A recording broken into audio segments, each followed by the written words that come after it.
Right, good evening, ladies and gentlemen. Welcome to the Cabinet meeting.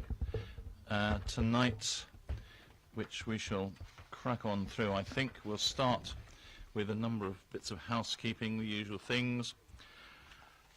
Fire evacuation procedures for evening meetings, no fire alarms. Therefore, if the fire alarm sounds, please evacuate the building immediately. The fire exits are located at the rear and side of this room. Go down the stairs and meet in the War Memorial Park, which should have capital letters on it. This meeting is being webcast, so please be aware that whatever you say may be taken down and used in possibly as evidence against you in the future, whatever you may choose to say. And could we all please... We'll leave now, yeah. And could we all please put our phones onto silent, and preferably then don't leave them sitting on the table, because it will get, the vibration gets picked up by the microphones. It will be very, very helpful. Item 1 then on the agenda, having done the housekeeping, is apologies for absence. We have one apology from Councillor Isett, who is unable to be with us tonight. Under declarations of interest, we have one declaration of interest from Councillor Mrs. Reid. Would you like to declare your interest? Thank you, Leader. Paper 10, there is a brief reference in that to financial incentives for landlords, and because I am a landlord, even though I would not be in the market for that kind of an incentive, I will therefore declare a pecuniary interest, and I will leave the room at that point. Thank you very much.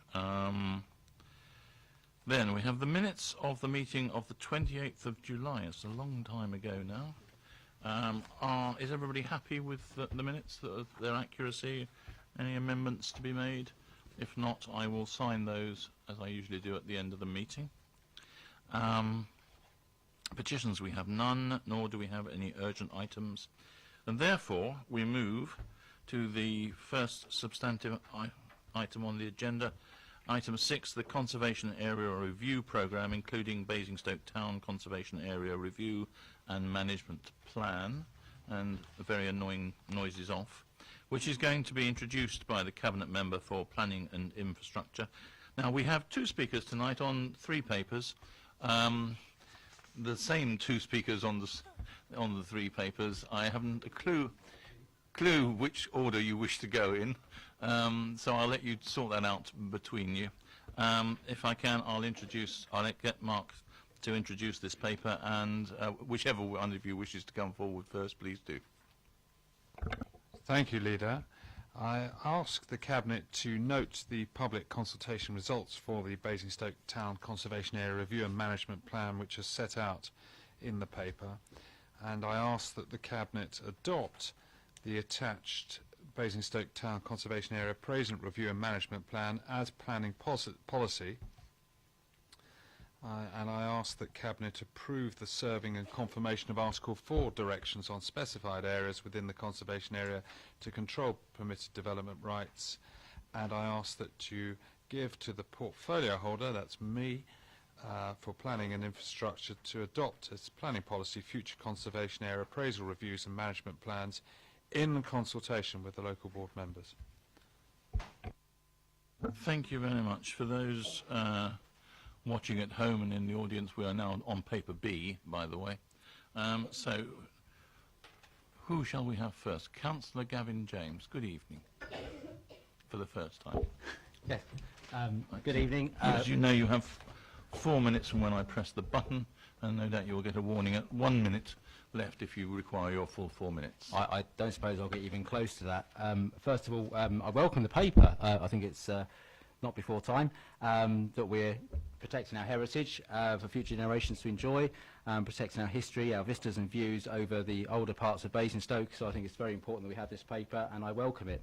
I also welcome some support that's mentioned within the paper for residents who live in a conservation area, because sometimes making home improvements in such a restricted area, unless you've got access to some guidance as to where certain materials and products can be obtained from, it's not very helpful. And certainly I hope the council will continue to work very closely to try and secure preferably local businesses that can provide replacement doors, windows, etc., roof improvements that actually would sort of meet the criteria for our the conservation area buildings. In endorsing the paper and agreeing with it, I should just mention it is built on, and certainly mentioned somewhere in here, and I couldn't just find it, various other policies and procedures we already have in place, central area vision and things like that.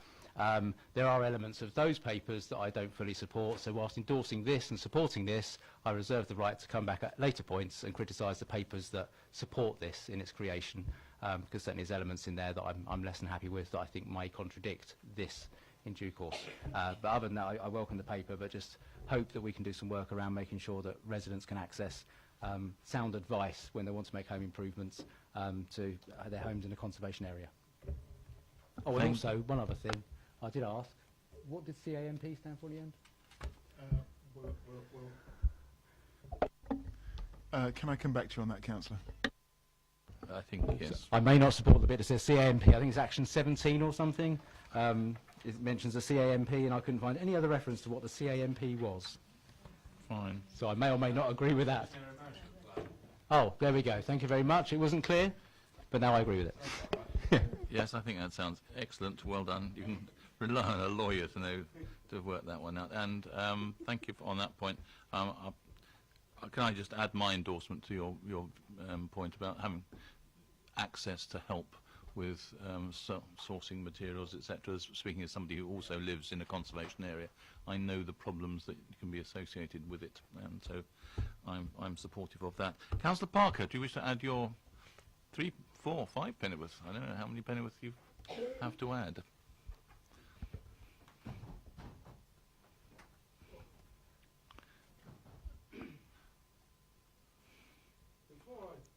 I don't know why, but your lights don't seem to be working, are they? Before I start in my timing, can I just say, sorry I stumbled there, but it was due to weakness, Chair. I'm used to coming to this sort of meeting and having the benefit of a sandwich. Now, I understand that possibly the rules say that sandwiches are for committees only. This is rather unique because it does have visiting councillors attend. And I think perhaps maybe somebody would perhaps look at that as providing possibly also nourishment to visiting councillors to this particular committee. I'm sorry you're feeling. Shall we send out for one for you now? No, but if we could, I don't know. Is there? Yes, he is at the back there, I think. Could we send for some sandwiches? Anybody? Yes, well done. We'll arrange for you to have some in the gaps. This evening isn't necessary, Chair. I will struggle on. No, you know, your need is out. We're only here to serve. Please. Excellent. Right, you have 4 minutes. Right. With enthusiasm, can I say I welcome this paper and the overall recommendations. I would like to mark down, Chair, that I first mentioned and started to investigate with officers probably 5 years ago the need for a management plan to support the conservation areas. So it is long time waiting, but certainly in terms of the contents of the report, worthwhile. But I think it does highlight, and I want to put the marker down, I believe, and mentioned on several occasions, that particular department was ill-resourced to carry the workload in producing this document. I would like to also ask the portfolio holder to ensure that whilst we're introducing the responsibility and the commitment to a management plan behind conservation area, that the conservation and the enforcement team are given adequate resources to ensure that we will be in a position as a local authority to make certain that people do adhere to this. A lot of the planning applications that I get as a ward member for the town central ward invariably require an input from the conservation team, and it's important that they are properly resourced for that.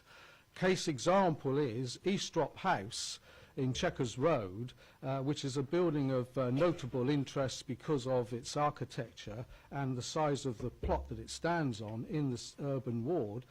It itself was nearly lost to fire due to the fact that it was occupied, the grounds became occupied. We now go over maybe to another paper, was occupied by a number of homeless people, and at some stage, whilst they weren't then content setting light to the trees, they ended up setting light to the outbuildings. Now, I think if there had been, now we've got this management plan, we have got the facility, we've got the tools to ensure that property owners do not leave properties unoccupied, insecure over a given period, which happened with the NHS property. They neglected the building, they neglected the security of the building, but our officers are going to need resources to be able to attend to that detail. Thank you very much. Thank you, Councillor Parker. Councillor Raphael, I think your opportunity to respond to those points. Well, can I thank the councillors for their contribution and your contribution, Leader, as well. We did have a shortage of staff at one point, and my recollection seems to be that that position, the conservation officer position, has been filled in the meantime. So we are aiming to adequately resource what needs to be done. So I make the recommendation to Cabinet. Thank you very much. Any other contributions from anybody else? No. I think the only thing to add to this is that conservation areas are an important part of ensuring that we retain our cultural heritage and our architectural heritage, but they are places where people live, and we have to try and strike the right balance between maintaining the heritage aspects and making sure that they are flexible enough to meet the requirements of modern day living at the same time. And achieving that balance is not an easy thing to do. It requires a lot of common sense as much as anything else in dealing with issues which on occasions may not have been in the past have been shown, but I think is now a much more practical and pragmatic approach is being taken, and that's a very positive thing. So we're happy to approve this this plan. Excellent. Then let us move on to the next item, which by a strange quirk of fate will be paper C, which is the Business Improvement District. And you have the same, Councillor Mrs. Reid will introduce it, and we have the same two speakers, maybe in a different order, who knows? But we'll see what happens in a minute. Councillor Mrs. Reid. Thank you, Leader. In introducing the paper, I won't go through the recommendations. There are quite a few of them, and they're clear for anyone to read. But I would like just to give a very short background to the paper. The possibility of a bid for the town centre, which includes top of town, was discussed at the Town Centre Summit in the summer of 2014, where we had a presentation from Chris Turner from the Winchester bid. There was a very enthusiastic reception for this from businesses, who then asked us to help them to take it forward. So we've done some facilitation, which is mainly our role in this. There was a survey of around 100 town centre businesses, of which 79% responded by saying they either agreed or strongly agreed with the idea of bringing a vote forward, so they could actually vote for a business improvement district. So that's what is happening. The vote hopefully will take place in November. We've responded to the request for this from businesses. We have within this report encapsulated some of the comments from EPH, where we discussed it further there, and really then it's over to the businesses. It's their vote, it's their decision. If they take that decision and that's what they want to do, then clearly we'll support them. And in general, I would think, in my opinion, that a business improvement district would be a good thing, and in keeping with the top of town master plan, but it is very much led and driven by the businesses, and it's up to them to make that decision, and it's up to us simply to enable that, I think. Thank you very much. Then our first speaker, Councillor James again. Thank you, Leader. I'm not opposed to the concept of a business improvement district, but obviously I've had to sort of watch it with some sort of caution. As you can imagine, about 1,200 of my residents I represent will be living in the business improvement district, and it takes up about 25–30% of the geographical area of my ward. So there I would have a perhaps greater interest than most other ward councillors, apart from Councillor Parker. I have some reservations. I think I mentioned before about the area, the scope. I think it does drag in a lot of businesses around the periphery, and rather than concentrating on its retail core. But obviously, apart from increasing the risk of a no vote, I think that you know, if that's what business wants, then that's what business wants. But it then comes on to, it is about what business wants. It's about business having a strong voice, about having a lobbying powers, so that they can perhaps influence the council's decision-making process. Nothing wrong with that. We have residential community groups. Why not have a business community group? The one concern I have is it should be very much business-led. And as you go through the paper, you see us having a key role in it. Now, we should always be seen to be impartial. There will be businesses perhaps not so keen on the business improvement districts, and we should be giving out impartial advice and not trying to direct the result in any way. Part of the decision you have tonight is instructing the Chief Executive to vote yes on behalf of the Council. And I think that's very difficult to say that's impartial in any way. Whether or not he can be advised to abstain, or whether he can split his vote, obviously if there's a threshold for turnout, then obviously that would be equally damaging, or split the vote so that we remain impartial and keep our impartiality. In addition, it talks of a member of the Cabinet sitting on the Business Improvement District Board. And again, that sort of steps into a dangerous world, because we have to be seen to be impartial. There will be times when the Business Improvement District wants us to use some of our statutory powers or access our statutory powers, and we have to take a broader view. We're here for the residents. That means working with business, but for residents. To get those things balanced out means that we'd have to provide some scrutiny to anything they asked us to do on their behalf, and the impact assessments that we have to carry out, because we've got the wider residents. And certainly if any social ills were moved out of the town centre area, out of the bid area, it would end up being in my more residential areas of my ward.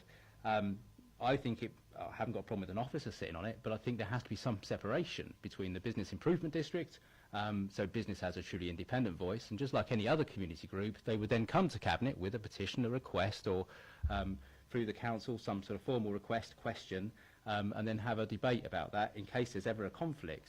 Normally, what business wants and what residents want are exactly the same, and working with business and working for residents can be absolutely consistent. But there are times when they might want to take us in a different direction, and we are here primarily for the residents. So as I say, we must be working for the residents, working with business. And I think we need to separate ourselves from this in some way, rather than at the moment we seem to be promoting it, for it, voting for it, sitting on it, shaping it and directing it. And actually, that's not right. It's got to be business-led. This is what the business community wants, and there's times when we might have to have that conversation with them. If you look at some of the requests, one of the biggest financial requests is for security guards. Now, security guards will essentially cover the top of town because Festival Place, the Males have their own. Now, this is public realm. Security guards normally get their power from the landlord, the landowner, deciding what behaviour they want to tolerate inside their own private land. The top of town is public realm, so it's difficult to know what enforcement powers they're going to have unless they're not gifted to them by the council. Again, some discussion and debate has to take place about how those security guards are going to work within the public realm. Again, that's about us being separate. So I think the Business Improvement District is not a problem, but we should be seen to be impartial. We should be seen to be separate from it. We work with it, we don't work for it. And those are my only reservations. Thank you very much. Councillor Parker?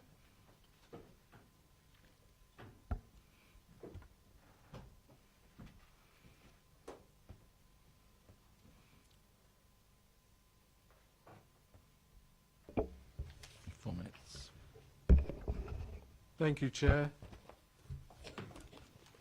Equally, I have no personal objection to a bid district, bid initiative, but I do have some concerns on behalf of this local authority.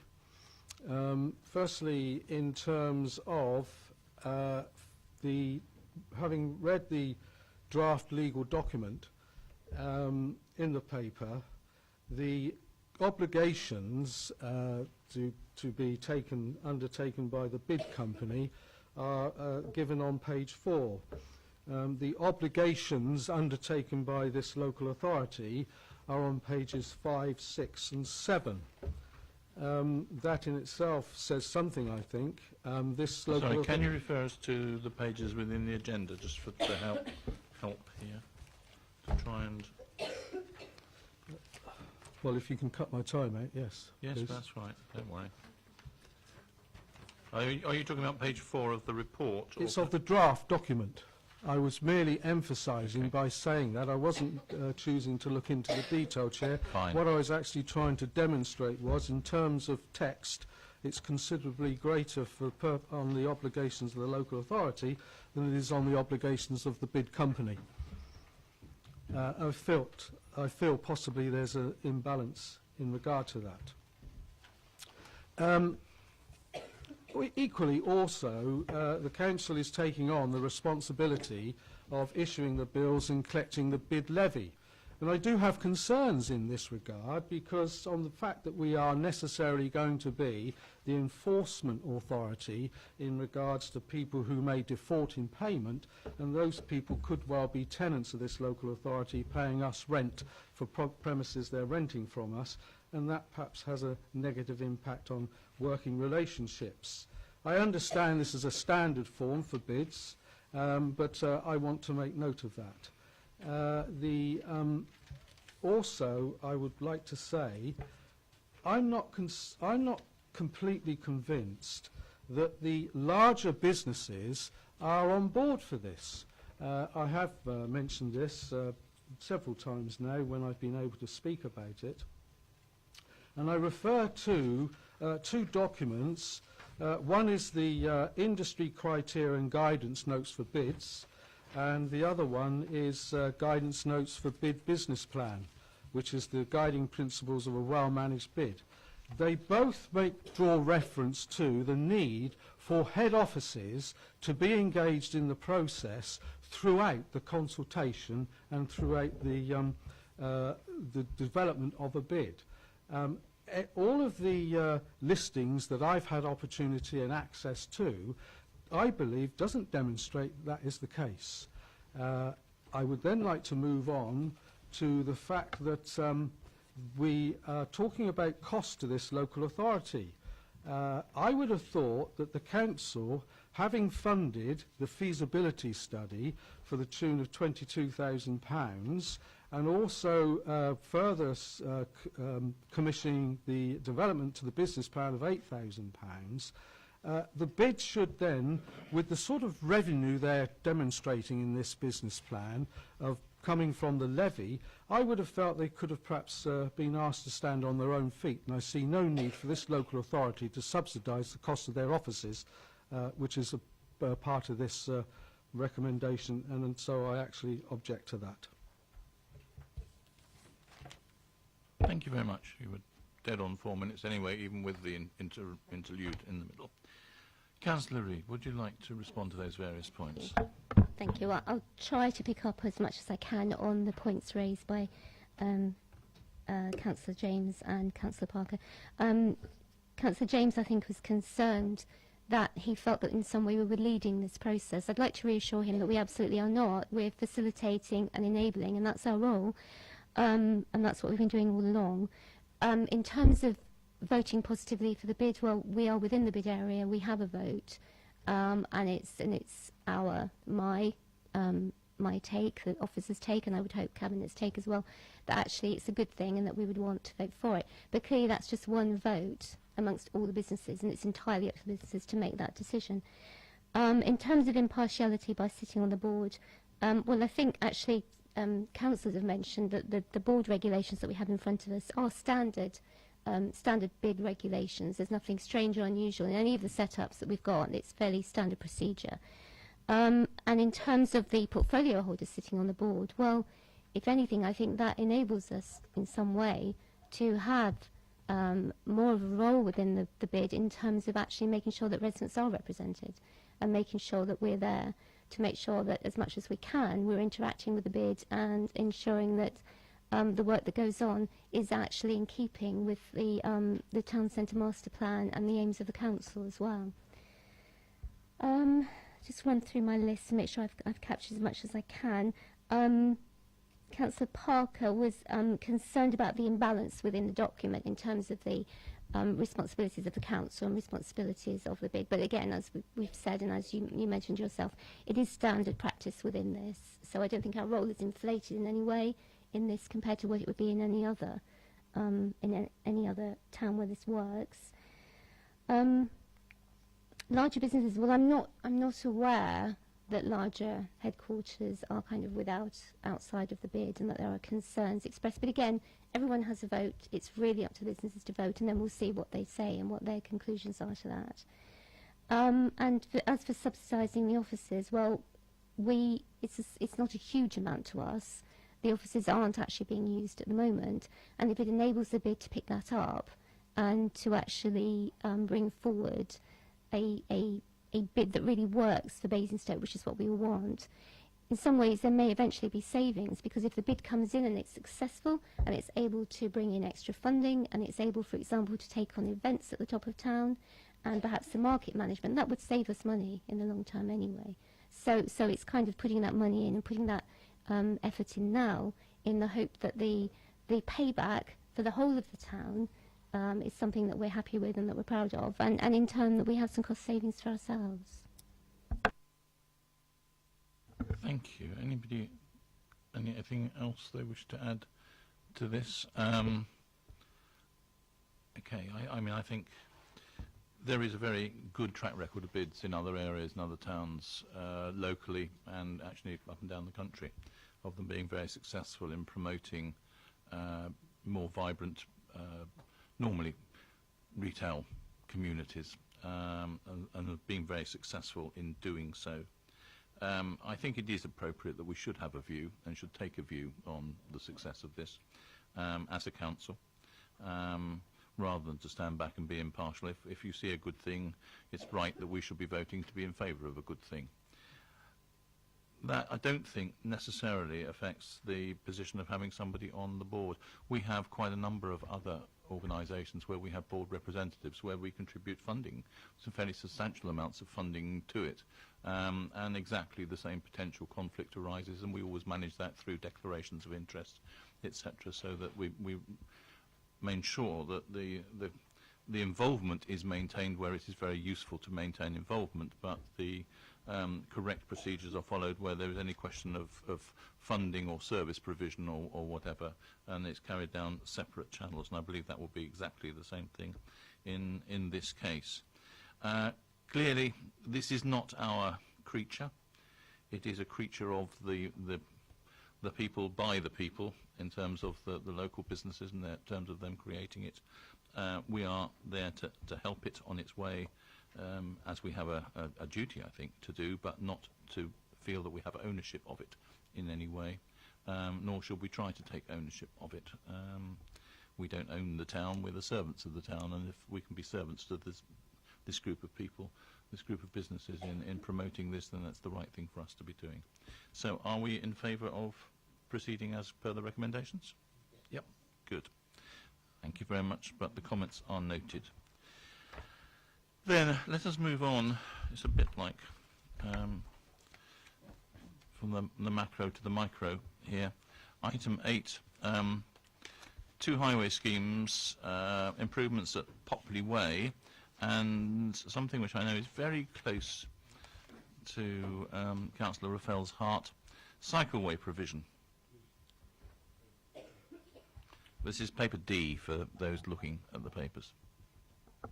I ask that Cabinet note the contents of this report, approves the dedication of the council-owned land at Popley Way, Popley and within the Winklebury area of Basingstoke to Hampshire County Council at nil value for incorporation into the public highway to support the implementation of the highway and cycleway improvements detailed in this report. I should point out that I have checked with the relevant officers that the cycle provision is compatible with our emerging cycle strategy, and I ask that Cabinet dedicates the detailed terms and conditions associated as appropriately to the Head of Resources and the Head of Commissioning and Governance and Monitoring Officer, and delegates the portfolio holder for Finance, who's not me, the consideration of any objection received in relation to the notice of dedication of open space under Section 123 of the Local Government Act, for him to decide whether or not the Cabinet should reconsider its decision in light of any objections received.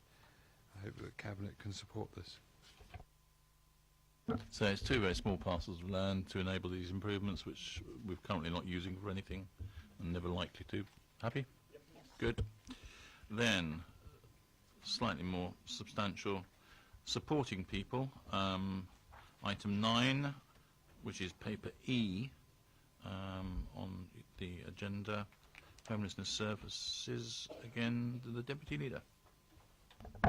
Thank you, Leader. I'm introducing this with a great deal of pleasure, actually. I think it's been a fantastic piece of work from officers. It's been a piece of work That's included partners. It's obviously ongoing. This is just the start.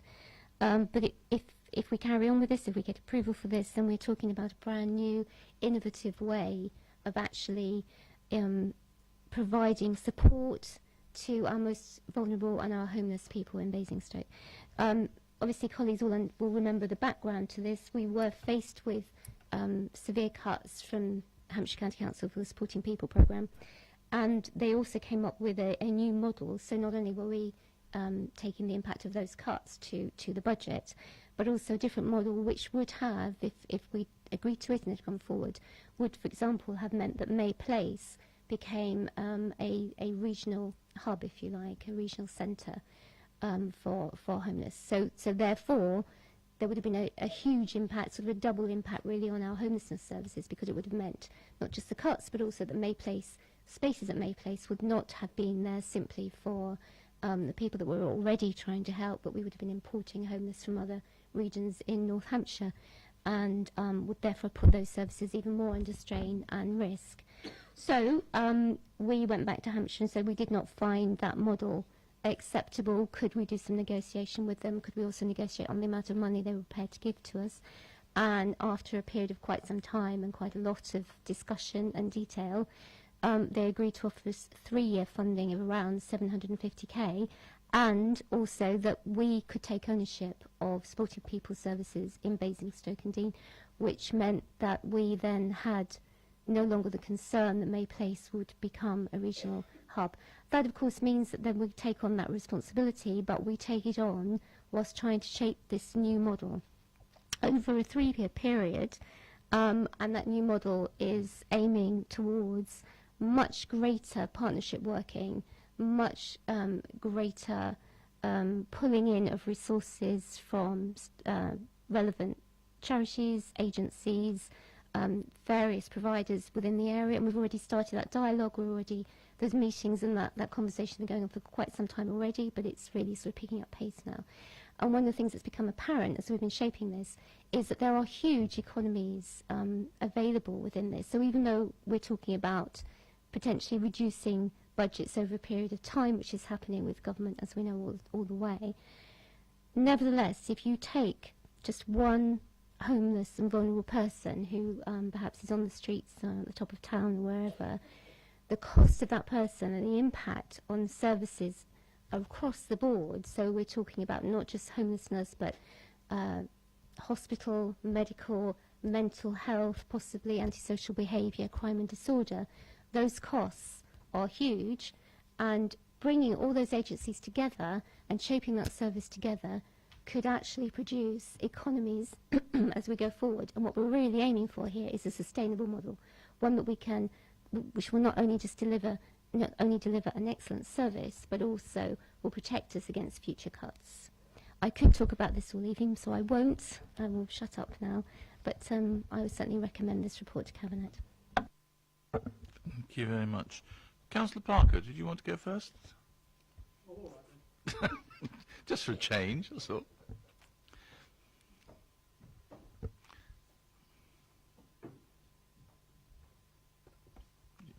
The floor is yours.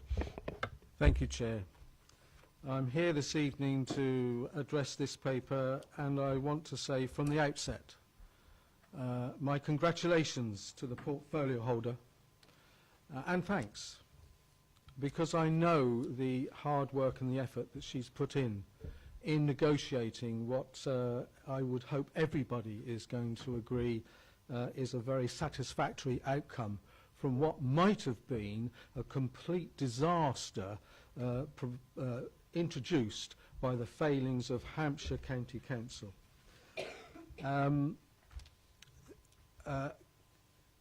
The fact that the portfolio holder has been able to secure the 3-year funding of 747 nearly, is, I think, incredible. I think the terms that have been negotiated, I would say, and I hope the portfolio holder is able to agree with me, has been made possible by, I would understand, quite incredible support from our lead officer in that area and all of the members of the housing team. And I take this opportunity also of thanking those people, the housing team, the outreach team, the people who work in this area. There's not, I think, a great deal of satisfaction, maybe, or publicly noted. It always seems to be something where there is criticism or comment given in regard to failings.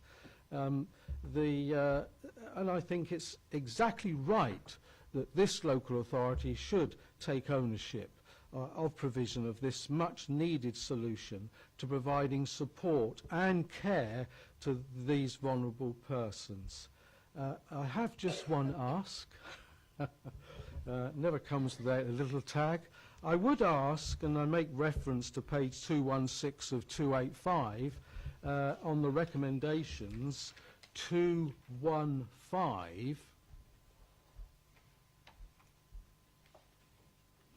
and I would just ask that the portfolio would ensure that the biannual key stage reviews and the annual performance appraisal are shared with members. And if she feels unable to do that, then possibly at least can copy report go to the relevant overview committee.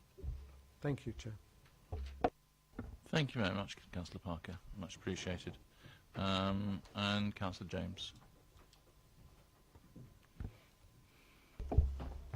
Trying to avoid being repetitive. Obviously, when Hampshire County Council announced the cuts to the supporting people services, there were two very easy options in front of us. One is we could have just sat back and let them make the cuts and dealt with the pain and suffering that follows. Option two was to just jump in and replace county council funding with our own, which of course is not a sustainable model and would start a journey with the county council we can't afford to go on. By far the hardest thing to do was to try and find a sustainable solution. And obviously I appreciate this isn't a piece of work that's finished, but we have got to a point where we have what looks like to be a long-term sustainable solution. It didn't come lightly, it didn't come easily. I've sat on some of the maps, I've been to county council and met the officer responsible, and that was fun. But credit to Kate Randall and to Terry and to everyone else involved in putting this together, and perhaps showing us a different way of doing things, which I think, as I say, sustainable, yes, hopefully in the long term it will be. It must be realised, of course, this isn't going to solve the problem of homelessness in the borough, but it's going to stop the problem getting any worse, because obviously when the supporting people budget was looking like it would have got a hell of a lot worse very, very quickly, and it looks like we've avoided that through the efforts of the officers and the portfolio holder. So unusually I've come to Cabinet to ask them to endorse the recommendations as laid out with whatever change he asked for, on the basis that it's a piece of work cross-party with officers, now with outside agencies as well. That's been a piece of work very well done, and I credit to the portfolio holder for pulling it all together. Thank you very much, Councillor James. I once again repeat what I said to Councillor Parker. Your comments are very much appreciated. It's nice to hear. Well, it's very nice when you actually realise that we are so worth supporting. I think that's the way. Councillor Mrs. Reid. Thank you. Gosh, I don't actually know what to say. Thank you very much. I'd like to thank both councillors for their comments. They're very welcome. Councillor Parker raised the issue of I think, engaging with members. Yes, we certainly have engaged with members as we've gone along. We had the map and so on. And I have every intention of continuing that engagement as much as possible. I see no problem with sharing information with members, whether it be through continuing the map, continue members' briefings, or bringing something to EPH, which we'll have to do periodically anyway. The only problem will be, of course, if it's something which is sensitive, but obviously that would be explained to members. So more than happy to do that. Absolutely thoroughly endorse your comments also about the cross-party support. It's been wonderful to be able to produce this and to work with members across all parties, and it's made a huge difference. And absolutely, totally endorse what you've been saying about officers, and I will name Kate again and embarrass her because she's here, and also Karina for their incredible work on this. It's been an absolute pleasure as portfolio holder to work with them on it, and I'm very much looking forward to actually getting into the nitty-gritty now moving forward. But yes, thank you to members for your support as well. Right, do any other members wish to add anything? The only thing I was going to add is that I remember when this first started, it came to council, and there being a barrage of questions which I answered on the subject because of the removal of funding by Hampshire County Council. Something like 15 of them I think I got through in the end on this subject, all saying, well, what were we going to do?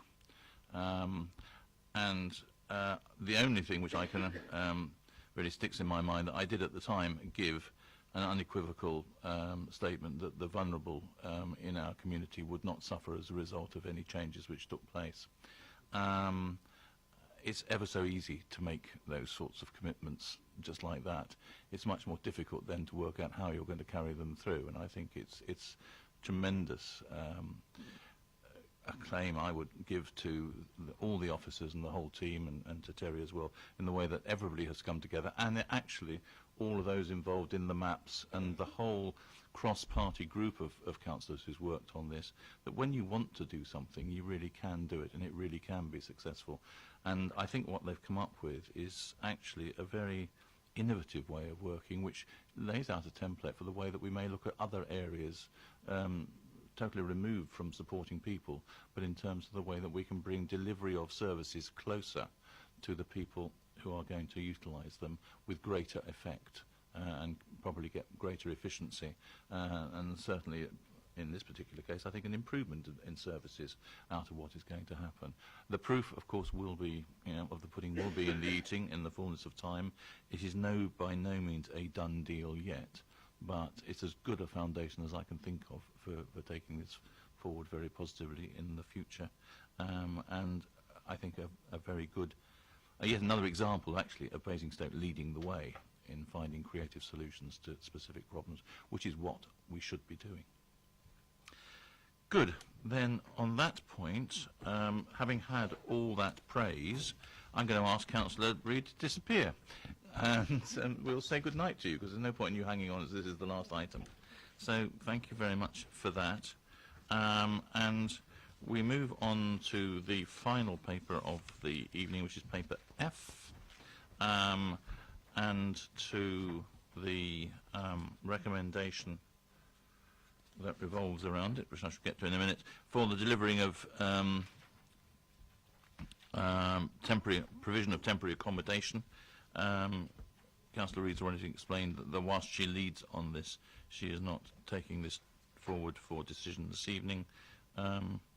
Councillor Tate, can I ask you, as the person responsible for commissioning, to do so in her place? Thank you, Leader. In summary, the report we have this evening follows the recommendations of COG2 regarding homelessness and the provision of temporary accommodation. And as has been pointed out a little earlier, its background is against the removal of funding by HCC, which presented a problem. However, that problem has become, following a good piece of work from officers and partners, an opportunity to improve services further. And in particular, I should mention that this involves the Joshua Tree, which is and remains an integral part of the homelessness strategy. As part of the strategic review of supporting people's services, it was clear that the Joshua Tree was highly important, but also could be improved through better and quicker move on, allowing greater use of Joshua Tree as temporary accommodation. And the key issue for this is that had we been allowed to close, the knock-on effects to Basingstoke residents would have been completely unacceptable, and the outcome to Basingstoke and Dean Borough Council would potentially have been increased bed and breakfast costs of potentially up to £1 million. As part of the work, I think again it's fair to pay tribute not only to the councillors involved from all parties and the lead councillor, but also to partners and officers who undertook this work, in particular to Sovereign, and at the speed with which this report has been produced.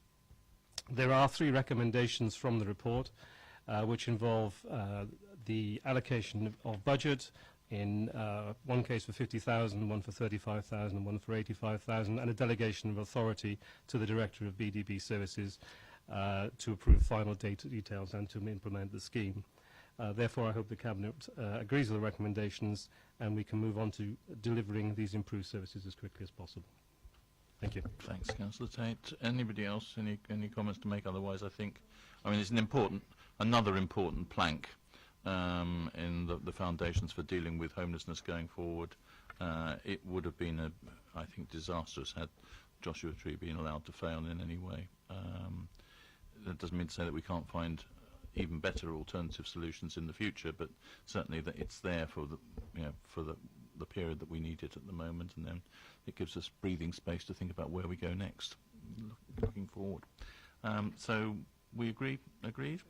In which case, members, I think I can say that at 7:15 the meeting is concluded. Thank you all.